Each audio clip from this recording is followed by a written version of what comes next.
ਅੱਖੀਆਂ ਦੇ ਨੀਰ ਜੁਦਾਈ ਵਿੱਚ ਦਿਨ ਰਾਤ ਵਗਾਏ ਜਾਂਦੇ ਨੇ।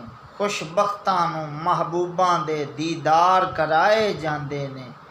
ਇੱਕ ਵਾਰ ਫਰਿਸ਼ਤੇ ਰੋਜ਼ੇ ਤੇ ਜਿਹੜੇ ਆਂਦੇ ਫੇਰ ਨਾ ਆਂਦੇ ਨੇ। ਸਰਕਾਰ ਦੇ ਉਮਤੀ ਹਨ ਜਿਹੜੇ ਲੱਖ ਵਾਰ ਬੁਲਾਏ ਜਾਂਦੇ ਨੇ। ਕਾਬੇ ਦਾ ਦਵਾਰਾ ਕੀ ਆਖਾਂ, ਰੋਜ਼ੇ ਦਾ ਨਜ਼ਾਰਾ ਕੀ ਆਖਾਂ। ਇੱਥੇ ਦਰਦ ਸੁਣਾਏ ਜਾਂਦੇ ਨੇ, ਉੱਥੇ ਦਰਦ ਵੰਡਾਏ ਜਾਂਦੇ ਨੇ।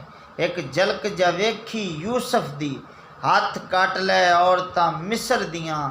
ਇੱਥੇ ਬਿਨ ਡਿਠਿਆਂ ਤੇਰੇ ਨਾਮ ਉੱਤੇ ਲੱਖਾਂ ਸੀਸ ਕਟਾਏ ਜਾਂਦੇ ਨੇ। ਇਹ ਇਸ਼ਕ ਜ਼ਹੂਰੀ ਕਈ ਵਾਰੀ ਮਰਨੇ ਤੋਂ ਪਹਿਲਾਂ ਮਾਰਦਾ ਏ।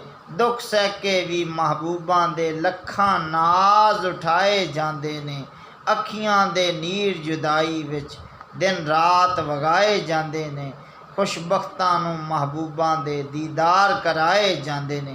हमारी वीडियो अगर अच्छी लगे तो हमारे चैनल को शेयर और सब्सक्राइब करें। बहुत शुक्रिया।